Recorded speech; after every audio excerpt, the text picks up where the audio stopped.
Hello, everyone. Welcome to the Always Arsenal show. So tonight I have two great gooners with me. My mate Fergus from the Guns and Yellow Ribbons podcast. Hi, Fergus. Yeah, I'm just hiding over the sign at the bottom there, like, just pulling myself up. Hello, Amanda. You all right? I'm feeling a little bit mischievous tonight. I know, I'll be all but right. but what's weird is I'm normally a guest on your podcast. Now you're a guest on mine. You are. So you are. weird, It's lovely, so isn't lovely. Right, I got another great guest on tonight, Darren. Darren, my favourite gooner author of. Hello. This is one of his books, Overland and Sea and Lockdown, which we are going to be discussing. Welcome to the show, Darren. Give it away. Thank you. Thanks for having me. We are. You are welcome. Wow, God. So before we came on air, Arsenal announced that Callum Chambers has left on a permanent transfer to Aston Villa, which by my timeline, I gathered, and myself and my other half and my dad, no one had a clue was coming. So literally 10 minutes before the pod, I was like, oh my God, I did not see that coming. I'm really, really surprised. So Fergus, if you've had time to digest it, what's your take on that? Oh, £2 million is really going to help us out. That's including wages. £2 million! Wow. Christ. But Fergus, he was going to leave on a free in the summer. No, but how many weeks' wages will that pay for Aubameyang? It will pay, what, 2 months' wages for Aubameyang? To be honest, I'd rather move Aubameyang on, keep Callum Chambers, give him a year as an extension, and then move him on maybe in the summer. He's a better squad player. He can play CDM. He can play right back. We've now got Cedric as our backup right back for Tomiyasu. Listen, I'm not one to really criticise Arsenal. I'm very much a good boy, and I like to support the team from and not try and be a disruptor in that sort of sense. But Jesus Christ, if there's not a minibus turning up at London Colney on Sunday afternoon with like 6, 7 or 8 players and their agents coming in all ready with pens in hand, ready to sign contracts, medicals done, drugs tests done, everything done, work permits all sorted out, I don't know what the hell we're going to do. We have probably, counting up, if you look at the first team players that we've got, and that includes the likes of Saka and El Neni and Aubameyang, we've probably got 16 players in our first team squad. You look at what we had against Burnley with the AFCON and some injuries and red cards. We had 5 academy players on the bench. On Thursday night, I went to the game and I was with my 13-year-old grandson. Well, he was 12 then. He was 13 on the Friday. Charlie Patino's warming up. And I look at my grandson and I look at Joseph and I look at Joseph and I look at Charlie Patino and said, there's not much difference except for Charlie's ears are bigger. Honestly, he still looks like a boy. And that's what we've got on the bench. And breathe. I told you I've had a hard day. I'm having a beer. He's having a beer. You have your beer, Darren. You sure you're finished, Fergus? Yeah. He sounds like me when I have a rant. Fair enough, Fergus. I take your point. I'm still a bit shocked by it all, but it's £2 million and he was leaving on a free in the summer. So it's something, but it does leave us quite bare there. Darren, what's your take on it? Well, Villa were always going to come back to haunt us, wasn't they, after they failed to land Smith Rowe earlier in the year. So that's obviously their revenge on us just by taking Callum Chambers, who probably wasn't going to play much anyway. So I understand what you're saying about the squad being threadbare as it is, but it is what it is at the moment. I think it could be a bit of a trolley dash coming. I think we've got to need a player in every position now then. So that's the right back. No one's ever going to buy Cedric anyway, so I think we're going to be stuck with him. Yeah. But I don't know. I can't be bothered to get myself too worked up over it, to be honest with you. I'm done with transfer windows. I was done with transfer windows after the summer of Suarez, I think. So we just have to see what happens. I loved one of your tweets, Darren. When you said, I learned all summer how to say Higuain, and yet for it to be Sonogo. Is that the first time you've heard that? I saw it with you. I was that's just brilliant. No, I first tweeted it about 6 years ago, I think it was, or something, 5 years ago. And so it's a bit of a running joke. Every time something like this happens, I put the same tweet out. That is the first time I've seen that. I've even put it in the book. Oh, we're going to talk about your book soon, definitely. Sorry, maybe I've got that wrong. Andy said 2 million is the salary saved, not the transfer fees. So maybe I just look quickly at that. Yeah, it's the overall saving. So, like, I think he's gone for a free, but we don't have to pay his wages and everything else. So there's a nominal fee or whatever. It's pennies, but overall, it's £2 million saved for the club. Okay, I just want to give a little shout out to Steph. Hello, Steph. Welcome to the chat room. And hello to everybody in the chat room. Thanks for joining us. Okay, so that madness of that, Aston Villa tweet that Callum's there with all that new video that he's done. And then Arsenal say goodbye. And you're like, this is so Arsenal to do this. This is why I always say, and you know how I feel, Fergus, I won't come on any of your shows that are transfer related, rumours. I don't do transfer shows, never have. I find it boring. I find it boring because everyone's going on about, I hope I can say this right, Vlahovic. Probably said it wrong. He probably was never coming anyway. So let's just wait and see. I do feel, when is it? Is it Monday night? It's finished. Yep, the Monday, 11 window? o'clock. 11 p.m. at night. Well, that's going to be exciting, isn't it? Life as an Arsenal fan.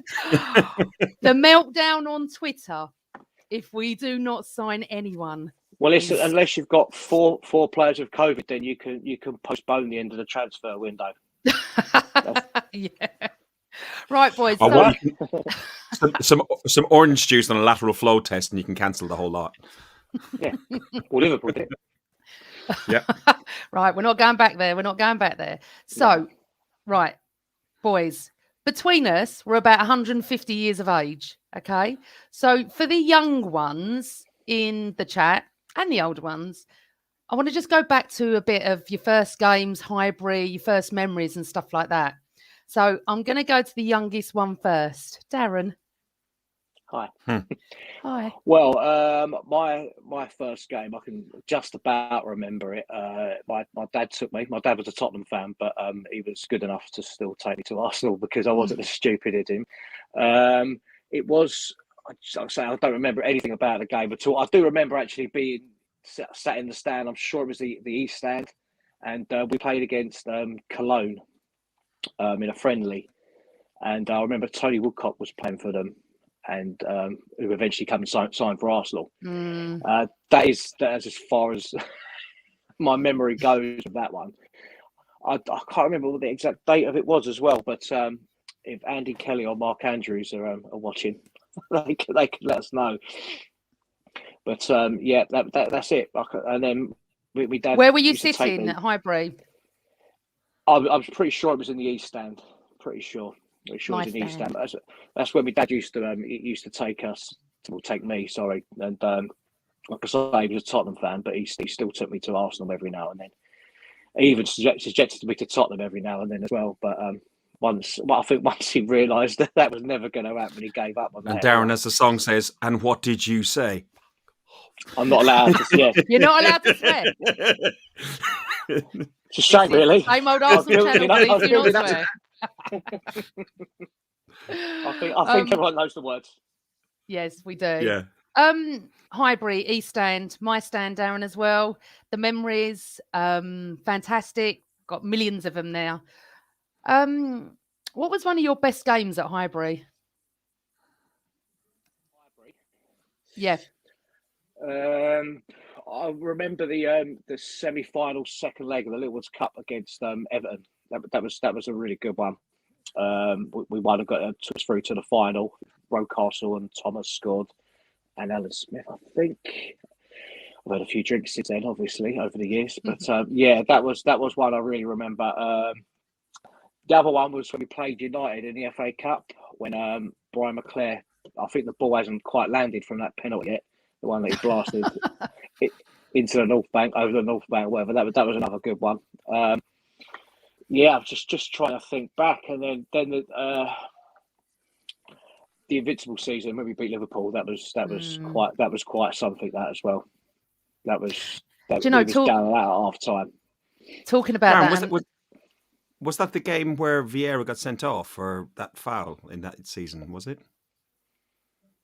Because it was a season where I think Vieira got sent off for a red card. I think on was it Murphy or McManaman or something like that. I can't remember exactly what it was. if anyone knows in the chat room, because we can't remember. Yeah, no, the one tell us. at Highbury was when I think it was 2-1 down at half time, and Henry come out and just absolutely destroyed them in the second half. Okay, that's a different game. Yeah, Sorry. yeah, it was. Yeah, because we just got out of the cup in the week as well, and that was it. And it was 2-1 down at half time. If it was looking a bit gloomy, and yes, we come out and absolutely the roof came off. Figure of speech, the roof came off of Highbury, and when Henry put a couple of those goals in, it was an unbelievable atmosphere. It's interesting though, if you look at the comment below from Das Vishnu, is it Red? What happened to Highbury Soul? It's very true. It was a very, very charismatic place, wasn't it? It was a listed building. Yeah, our side is a listed building. I'm not sure if the West is, but it was just and going to the Emirates is so very different. I mean, I've got quite a few of the same people around me, not a lot, but a few, and it was just. It's just a different. It had something factor. About. I mean, I used to go when I was in secondary school. I used to go to school literally 5 minutes up the road from Highbury. And proper Highbury boy, aren't you? Yeah. Quite often at lunchtime, we'd take a walk over to Highbury, maybe just pop in. You know, remember the little club shop that they had there? You know, just have a look around in there, and just being on Avenel Road, you know, and it still had that air about it, even when there was no game on or anything like that. And it's kind of there now as well. When you walk down Avenel Road again, you could take them back to what it was like all those years ago. So, in answer to where the Highbury Soul is, it's probably still there. It's very true. And so JJ Fergus talking about the one where Henry run the game on his own and put Carragher on his Harris. So funny. Thank you, James. Yep. Yes. So we've got, I mean, we could do many shows on all our Highbury memories, and I'm going to be doing a lot of that going forward.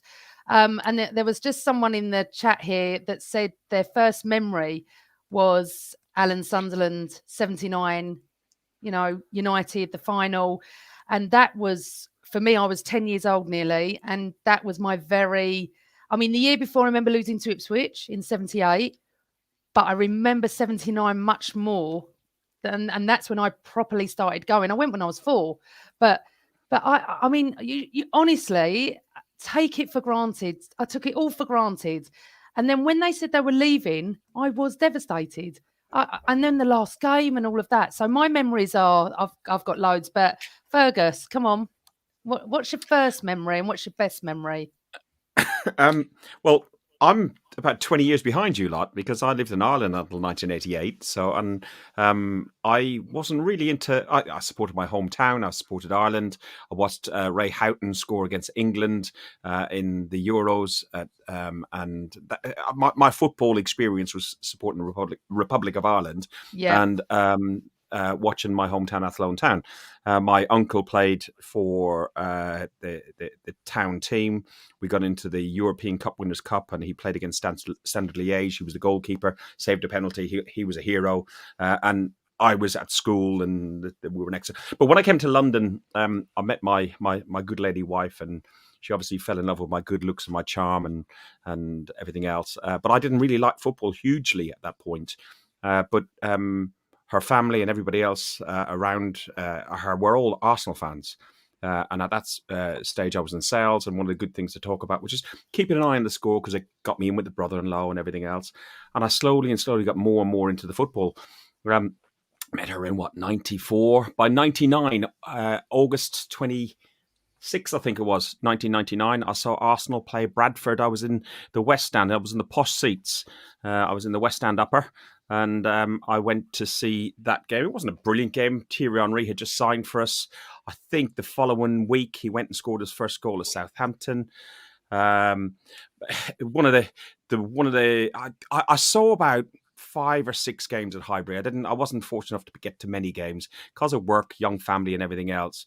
The game I remember the most is the game I was alluding to before, with Patrick Vieira getting sent off against Liverpool. I was in the North Bank, and just the noise and the atmosphere and everything else was unreal.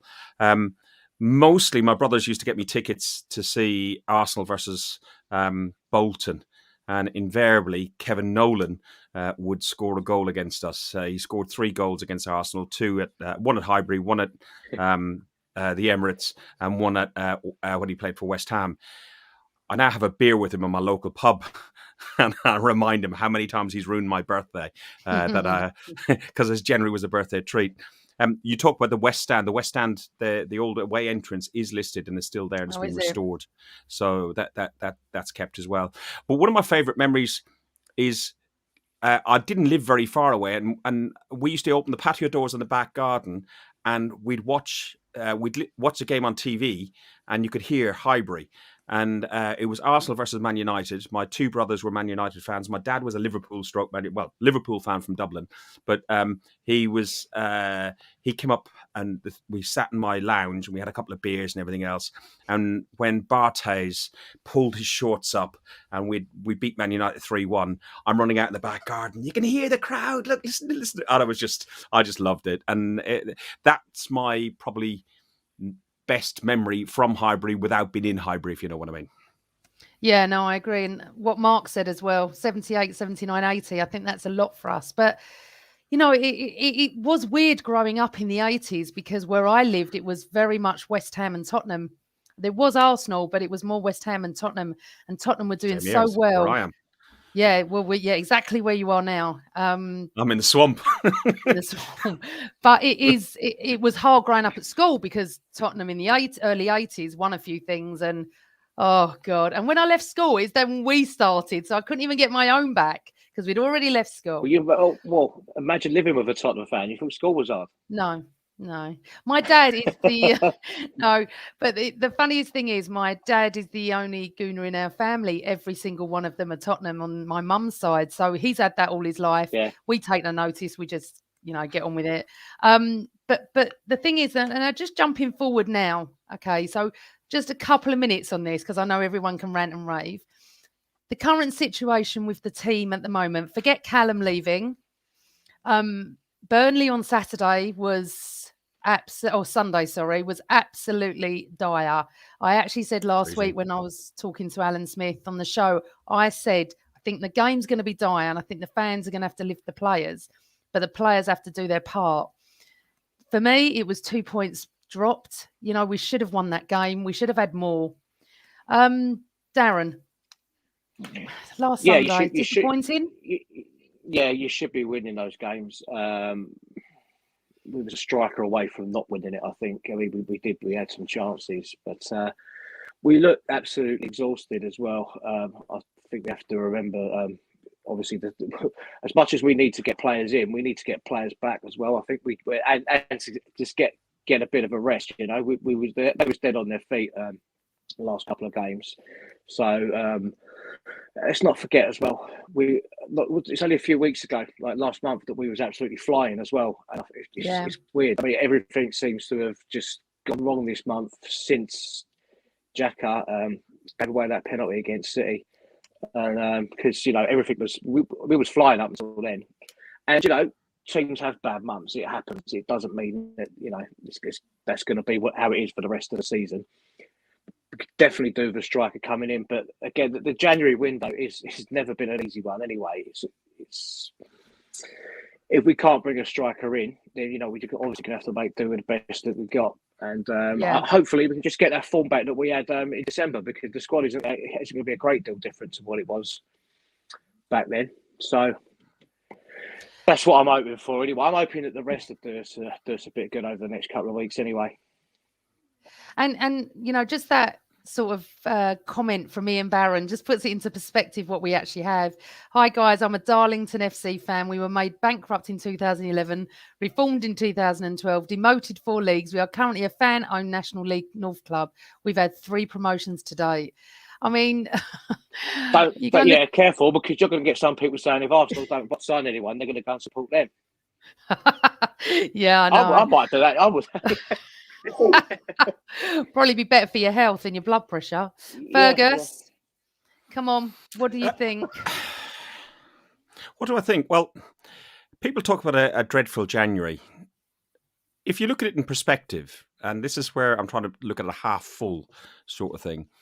We played against Man City. VAR cheated us out of at least a penalty and probably awarded...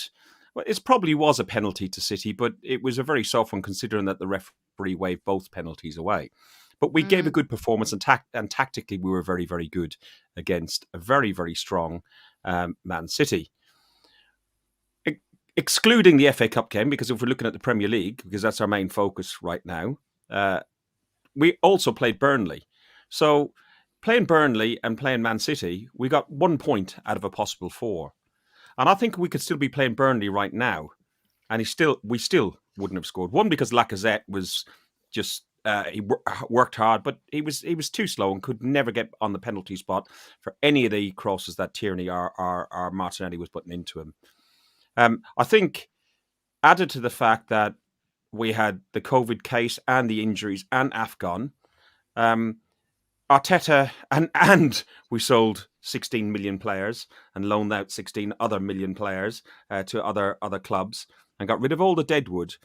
I'd caveat that with all the deadwood, with probably the exception of Maitland-Niles, we all wanted to see leave the club. The timing might have been wrong to a certain degree, but we all wanted to see them go. But the Burnley game, what he had on the bench, he had 5, as I said earlier, he had 5 academy players on the bench.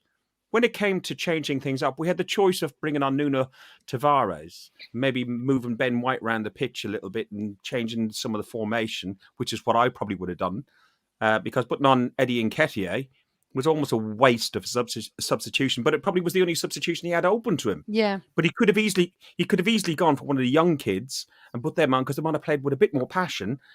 And they weren't that much smaller than Eddie Nketiah against the likes of me and Tarkowski or whatever his name is.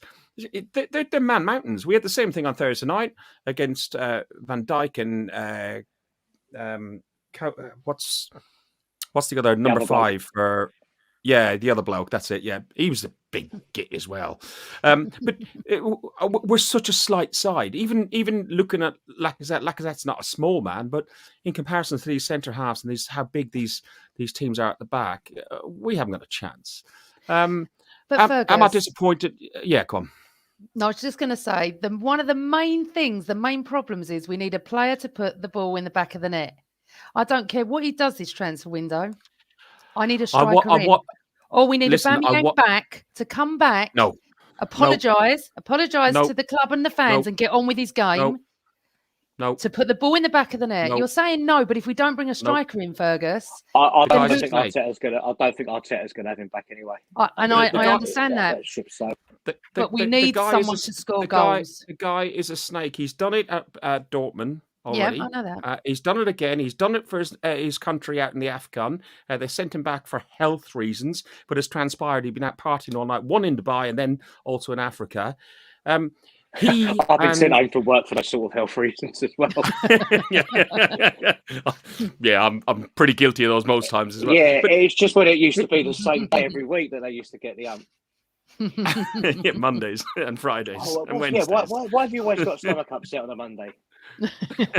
and you go back to Baku, it was Ozil and Aubameyang that turned on Emery in the dressing room at halftime. The guy's a snake. Move on. Okay, I know, but Fergus. No, don't beat around the bush. Well, Ferg. It's not that's not an uncommon way of thinking about him, to be honest with you, mate. So. But you're right. Though I think we've got to be looking at replacing him, or at least getting in someone on loan till the end of the season. It's never easy in January to go out and get the targets that you want, and it's obviously we've got a bit of a long-term plan going on here, and I don't really think they think about who they're going to be wanting to sign in January, because they don't know what's going to. We couldn't have predicted exactly what was going to happen with Aubameyang this season, so. it's a case of just getting who you can get in, really. You know, and if we have to make do without getting anybody in, I just hope we can get the form back that we had last month. Like I say, yeah, because we are 2-3 points off fourth, and it's still there. You know, we win a couple of games, and this all changes again. It's so mad how it can change so quickly. Everyone's on the floor at the moment. We've had a dry January. We haven't won a game. We had that great result. You know, that great performance up at Anfield, and then, you know, it's a little bit. But you know, Fergus, we're talking about the bench, but Xhaka and Partey would have played. And that's not Arteta's Shaq and Partey would have played. El Neni would have played. Well, we don't know whether Shaq had meant to do that red card, or it was an accidental red card, an on-purpose red card, and maybe planned red card. We don't know how much money he made out of it. We don't know how much money he made out of the red card. He could have actually made more money from the red card than he had from his salary. Well, I wouldn't have put good odds on it. But what I'm saying is the bench would have been slightly different. Again, I feel, you know, I think the three of us are a little bit more in support of Arteta than many are. That's for sure, and especially many in the chat room tonight. And yes, James, I can support Arteta and still be critical of a performance, and absolutely. And I will be. And no, I'm not talking transfers. I'm just saying we need someone. Well, go back to how long we've all been around. This is what we used to do. Do you know what I mean? Just because you criticise a manager doesn't mean you've become Arteta out or something like that. No, not at all. We used to have bad games. Players used to go through bad spells. I mean, I remember Lee Dixon going through an absolutely horrendous spell of form, and you know he just played through it. You know, he's a complete Arsenal legend now, but nowadays, one player has a couple of bad games. It's like, oh yeah, I'm not sure about him. He's not the answer. Let's sell him. Let's shoot him. Whatever they want to do with him. But you know, it just happens in football. You know. But the thing is, what it is now, everybody wants instant success. You can't have two bad games on the trot without someone wanting someone out or someone. You know what I mean? You know what it is, Darren. It's the age of social media. Before me, you, and Amanda would have stood in the Arsenal Tavern or in the Tully, and we'd have a chat over a pint. You'd come along and say Arteta's this. I'd come along and say Aubameyang's that, and somebody else would say something else about another player. But that's as far as it went. Nowadays, it goes on to Twitter and it goes on to WhatsApp and it goes flying around the world. Andy, I do know, by the way, I do know for a fact what happened in that dressing room at halftime. So that's what I was just going to mention. Andy said, how is Ober a snake when we don't know what really happened? But I think whether Fergus knows or not, I don't know anything. I would hesitate. Ask Kevin Campbell. Ask Sophie Nicolau. Ask many people who are in the know, who know people who were in that circle. And it is very, very common that people know. People haven't said much, but it went down in that dressing room. I don't believe many people. Yeah, no, I understand that, but I don't believe everybody knows everything. That's for sure. No, I don't think they do. But I think people jump on stuff that they hear. But anyway, moving on, because we're not going to go on about Aubameyang for too long. Arteta, where does he go from here? If we don't sign anyone, is our next game Wolves? Is it it's next month, middle of the month, isn't it? Wolves away. That's the next one. Got me ticket. Me and Trev, separate rooms, but we're staying over. Our Trev, bless him, Hilsey. They're in Dubai at the moment, aren't they? Having a break, you know, nice weather to train in.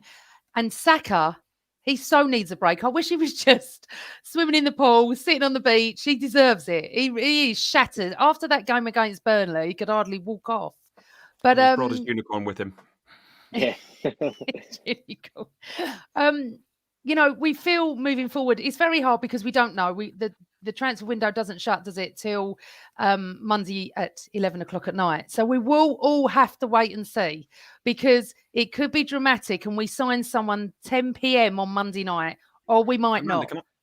Can I ask you a question? Yes, go on, Mr. Host.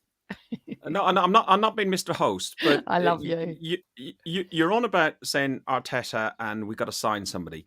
If this board and this ownership and Edu, who again I'm not a huge fan of as the role he's in. I did like him as a player, but the role he's in, I'm not a huge fan of. Although he did have a great transfer window last time, I'll say. If we don't sign anybody of any significance and we have this threadbare squad that we're going to have for the remainder of the season, which would probably put us out of contention of 4th, never mind 6th, should Arteta come out and just go, Stan, I went over to Denver, I begged you for money, you didn't give me any money, and just sell him out, just call him out for exactly what he is, a tight-fisted... We're not allowed to use the rest of it. As Darren said, anyway, the January transfer window is not the best window to buy players in any way, and their season-long plan goes running. But then why get rid of 8 players? Because maybe to get them off the wage bill, Fergus. You know, he's saved £2 million. I know you're not saying that's much. We don't know what's going to happen. Next week, I'll discuss this. I've got a really special guest coming on next week, but we'll discuss if we don't. But it doesn't mean that we can't get 4th with this squad. It's going to be hard. Stan or Arteta you've got on next week? No, someone far more important than that. We don't. The worst thing is about anything to do with transfers is we don't know anything. You don't know if they've tried for 10 players, 2 players. We just don't know, Fergus. I've said this from the beginning of last season. I want to give him last season. I want to give him this season. I will judge him in May. I've said that all along. People were like, no, October, no, Christmas. No, May. He hasn't had the easiest of starts with COVID and everything else that's gone on. He needs to look at the red cards. That's for sure. He needs to look at this. And Xhaka coming out and saying, it's the way I play. Well, mate, you're going to have to change the way you play because we cannot win games with 10 men on the pitch. We need 11. We need that, the full squad. Anyway, it's not, I'm not ranting about anything like that. I think we've got another big summer ahead of us, let alone January, because this squad was in quite a mess when Arteta first came in the first place. And we had a good summer, this previous one just gone. And it's impossible to do everything that we needed to do in one summer, honestly. And again, I say January, you just never know what's going to happen. And you just have to see what happens until the end of the season. But whoever, if it's still Arteta or, if it will be anyway, let's be honest about it. But let's just say theoretically, we've got another manager in. There's still a load of work that needs to be done in the summer. And, I would be happy to have another window like we just had the summer just gone. And see how we go next season. Right, I agree. So, at least we're not Spurs. Have you heard this story today about Adama Traore taking a medical at Spurs and then going to join Barcelona? It's not happened yet, but it's muted that that's going to happen. Excellent. I mean, if it's just, honestly, Spursy.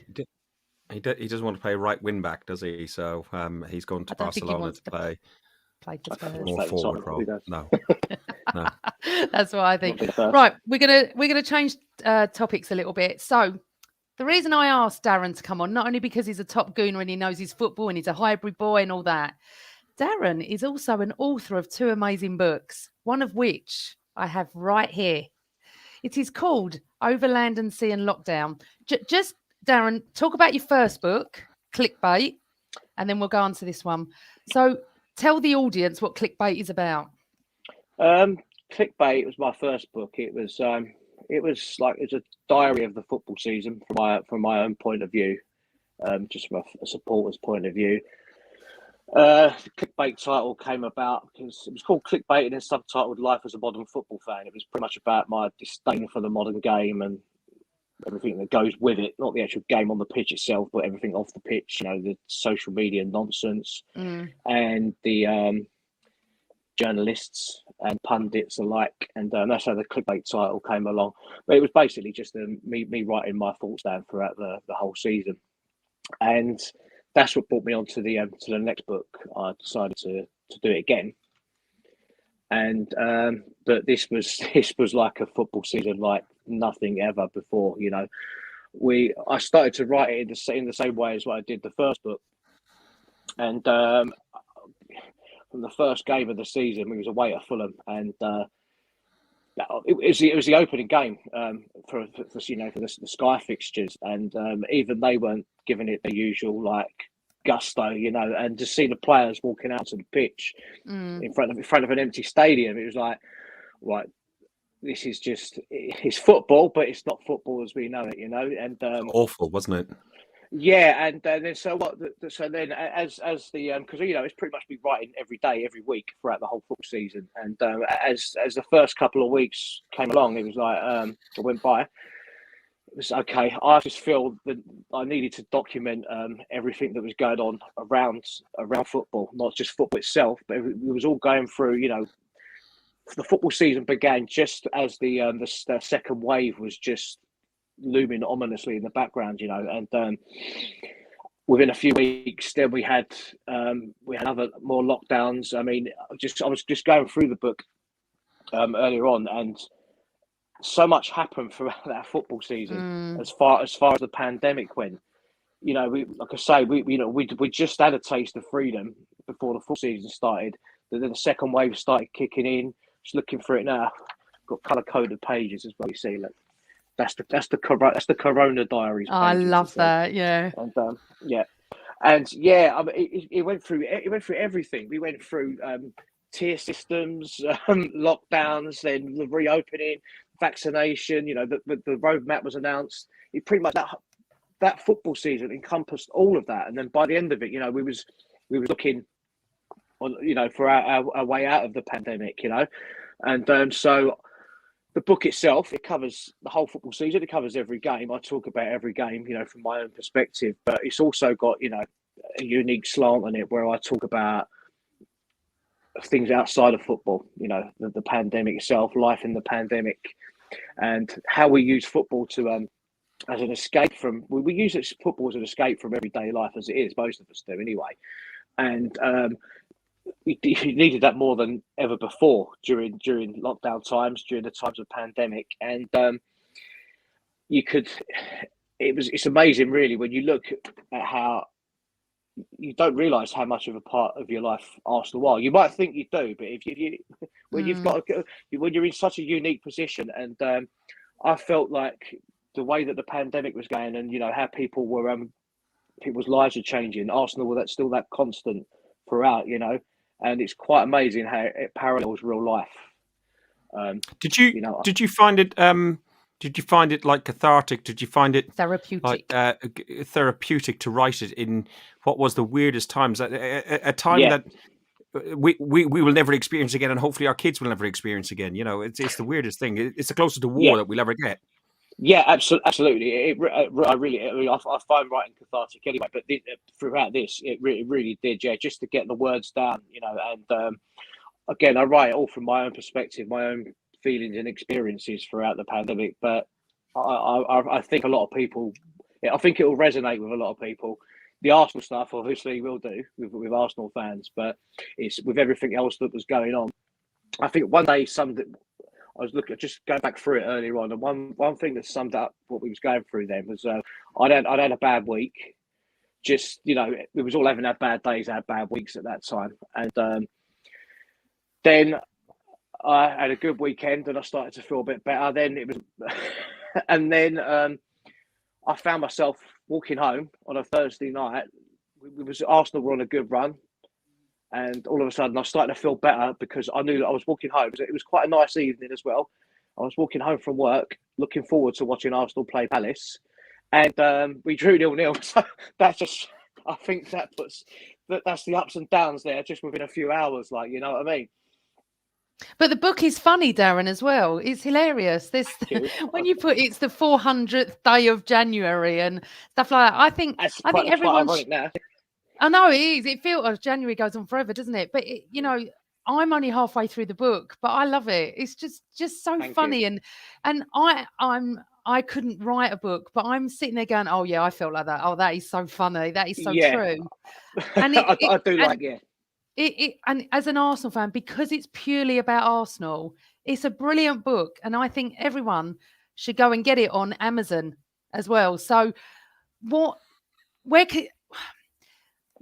can get it from it's I could give you I'll get you the link that you can tweet out, but it's available from Legends Publishing. Yes, that's where I got mine from. And we're also doing a lockdown special a discount.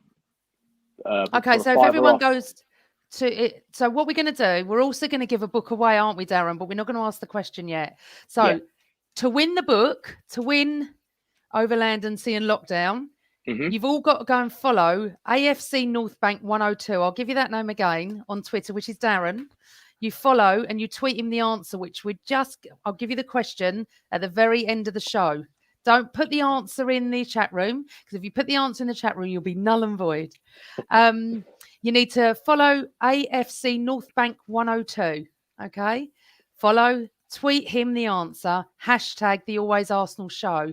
Darren is going to pick one from random and he's going to send you the book. He will deal with all that. So guns and ribbons. Sorry. No. Hashtag the Always Arsenal Show. The one he's going to pick. Oh, I see. I thought you were doing. So we're going to give the answer nearer to the end of the show, but someone's going to get a free book, which is brilliant. And also Darren will put the link there as well. You can put the link, and I will share the link on Twitter later. Yeah, because we've got to say it's an exclusive code until the 9th of February, I believe it is. But I'll put that. I'll make sure I include that in the tweet. And if you use the promo code lockdown, all capital letters, you get a £5 off. Fantastic! Really, honestly, it's so funny, the book. I love it. Yeah, well, thank you. I do like to put some humour to most situations. Anyone that knows me in real life, anyone that follows me on Twitter, will certainly. Do you talk about Do you talk about the fake crowd noise and the 30-second delay from a goal going in where they're celebrating the goal and realises offside? The fake crowd noise does definitely get a mention. Yeah. I would say, because it was. Say we're living in a unique time. The words unprecedented have been used many a times, and without trying to beat myself up too much, I don't think you'll buy another Arsenal book that is like this one. You might buy something that's better, but it's unlike any other book on Arsenal that you're likely to read. Which is why I had to make sure that I documented this, because again we're hoping this never happens again to us. No, but you know why as well? Because it's written by a fan for the fans. That's it. It's not. It's not an autobiography of an ex-player. It's us walking to the ground. That's exactly how I try and write. Yeah. Yeah, and it is. I honestly feel like there are times where I thought I would have written that sentence, or I would have thought that, or I would have said that. So, as I said, I'll give all the info at the end, and I will also ask the question. Darren's going to ask you the question because I'll probably get it wrong. But it's great. It's just brilliant, and also the fact that you got 2 books. Are you thinking of writing any more? Yeah, we got another one in the pipeline. Myself and Mark Andrews. Who Fergus will know from the Arsenal history, the Arsenal history boys, I like to call them, Mark and Andy. Yeah. So we're myself and Mark are writing a book to celebrate the 20-year anniversary of the double when we won the league at Old Trafford. It's tentatively titled "Sol Campbell has won the double." I love that. And it's going to include like match reports and stuff like that, and just. And we're trying to get fans involved as well. We want people's memories from back in that season, because it's a season that's somehow gets slightly overlooked when people are talking about Arsenal's best sides and that, because obviously people talk about the Invincibles and compare them to the almost Invincibles, but this is, to me, that was one of my favourite seasons following Arsenal, especially in more modern times anyway. It's interesting. Go on, sorry. I suppose Sol Campbell has won the double is better as a title in writing rather than Will Tord. You can't write that, can you? No. that was actually one of the titles we was thinking of, and I thought, no, Will Tord. I tried to picture it on the front of the book, and I thought, no, that's just going to look ridiculous. So. Mind you, we thought about calling it It's Only Ray Parlour, but he calls his own book that, so we can't. It's brilliant. With that stuff. It must be interesting writing with Mark. Mark has got the most unique sense of humour. It's so dry, it's unreal. He's really, really funny. He absolutely ruins me every time. Absolutely destroys me. But the history and the stuff that Mark and Andy know is just unreal. Absolutely unreal. Yeah. Well, we've got the I've done the Arsenal collection website with them. I built that originally, and Andy now updates it like quite often, and also we're looking at expanding that a bit more this year as well. So that'll be something old school Gooners would definitely appreciate, but it could be for some of our younger fans to have a look back at history as well. Well, There's the news- thousands, Man, there if are you want- thousands of things on there. There's thousands of old programs digitally scanned in by Andy. I mean, Fantastic. Yeah, it is unreal. God knows how he finds the energy to do that. You know what? Scanning all these- It is so interesting because even young Gooners, from the 2000 era and upwards that don't know anything about the 80s or the 90s or, haven't They've got seen that us winning. knowledge. Hardly Yeah. seen us win anything, yeah.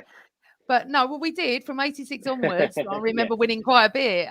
We're not Spurs, Darren, we're not Spurs. I think more of the younger, I was thinking more of the younger ones, from after the Invincibles, Yeah, the younger ones can learn a lot as well. You forget how old we are, Amanda. No, I'm not. I'm the oldest one here. I can't believe this. On this panel, I'm the oldest one. But what I'm saying is about your book, Over Land and Sea and Lockdown.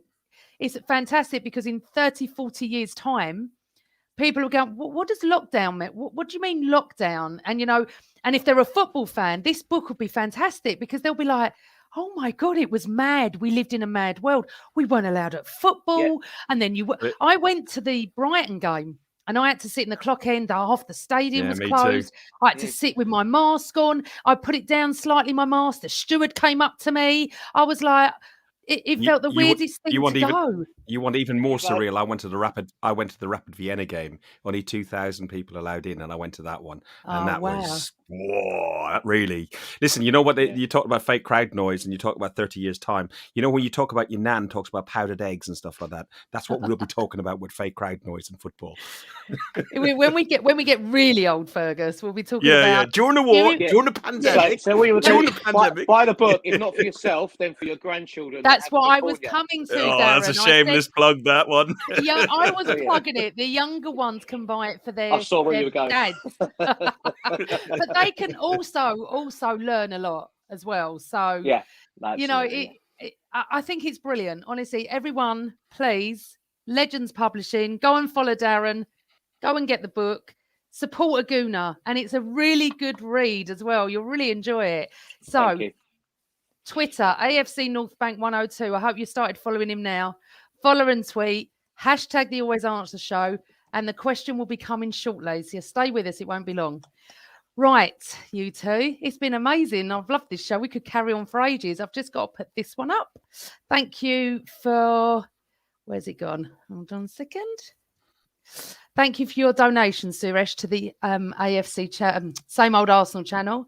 We need the Cronkies to sell and get a proper manager. I know he won't sign anyone this window. Players know it's not worth it with no Champions League football.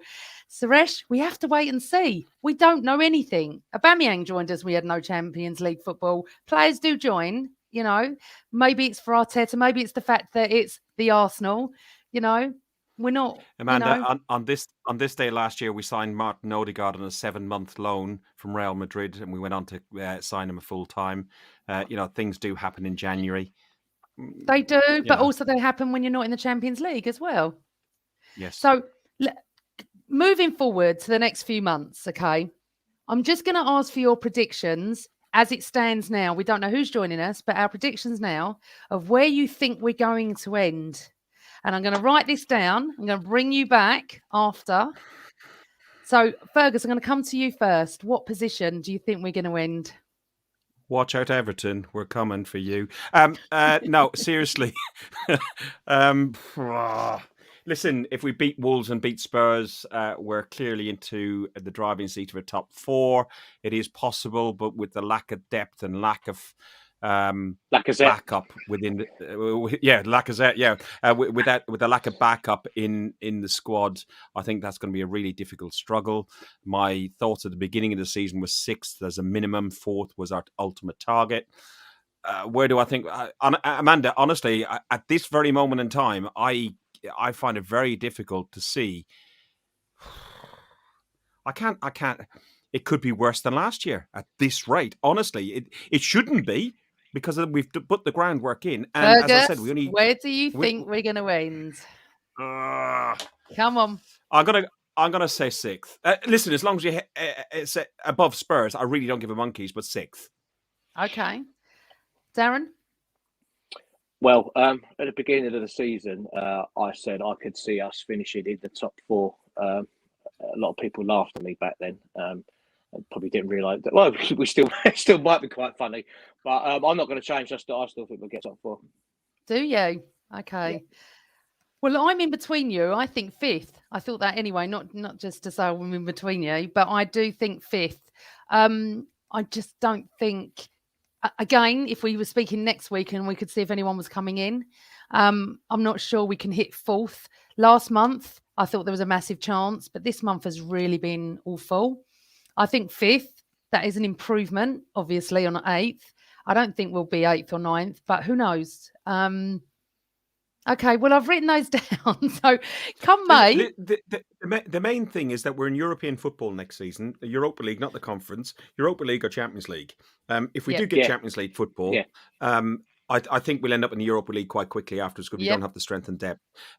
Ray Anderson says I'm waffling. Ray, you're a brilliant observer of me. I waffle all the time. You're absolutely spot on. He's tired, bless him. He's been on the road, bless him. And I'm really appreciative he's here. Right, okay. So, boys and girls, Fergus, tell everyone where they can find you on Twitter and your podcast. Right, the podcast is called Guns and Yellow Ribbons. We're on YouTube, Facebook and Instagram as Guns and Yellow Ribbons. On Twitter, because we're limited to letters, we're Guns and Ribbons. We're not a huge podcast, but we are genuinely an Arsenal podcast by Arsenal fans for Arsenal fans is what we say. It's literally 3-4 gooners, and Amanda, you've been on it. You know what it's like. We sit there, we have a beer, we have a chat, we talk Arsenal. It's not no shouting, no screaming. We just... No. It's an hour and a half where you just lose yourself. And throughout where you wrote your book throughout lockdown, the podcast was my hobby and my sanctuary throughout the lockdown. We've been going about 4 years. We started in November 2017. We've got 207 episodes of the podcast. We've got some Gooner to Gooners. So probably about 250 sort of episodes, some on audio, but from about episode 82 we went on the video. It's good fun. If you like it, you like it. If you don't, you don't. If you want, follow us, click us, subscribe. But if you don't, equally, don't. No, listen, I've been on your podcast many times and they are great boys and everything. Oh, Darren's gone. Bless him. Darren, hopefully we'll get Darren back.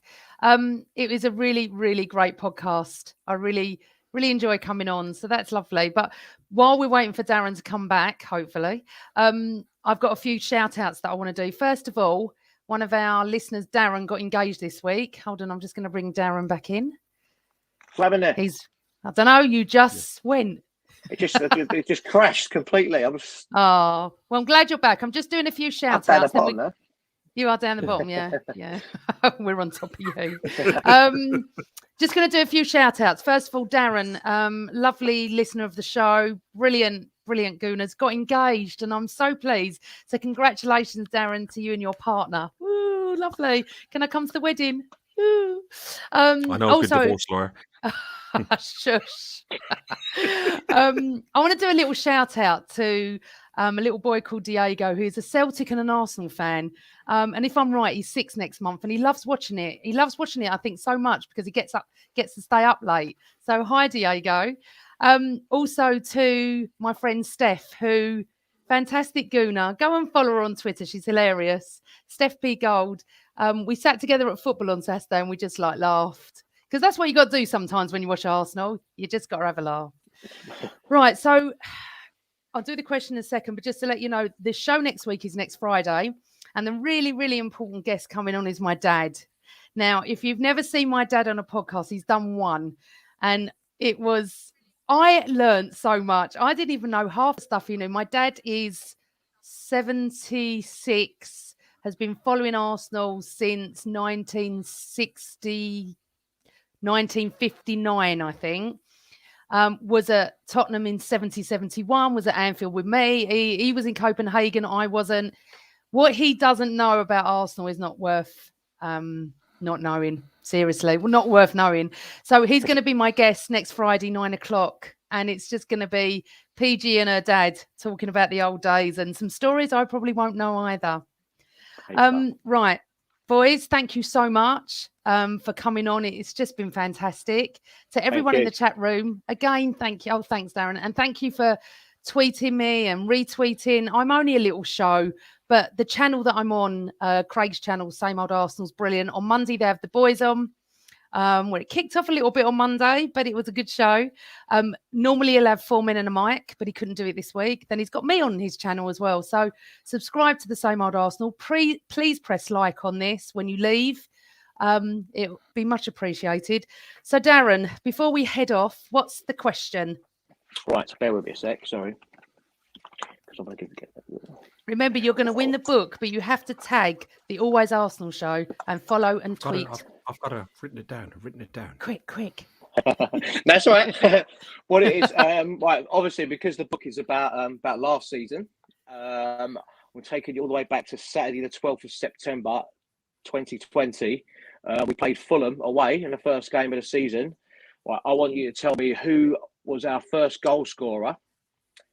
And that was the first goal scorer for that season. The first goal scorer against Fulham last season. So get tweeting AFC Northbank 102. Follow him.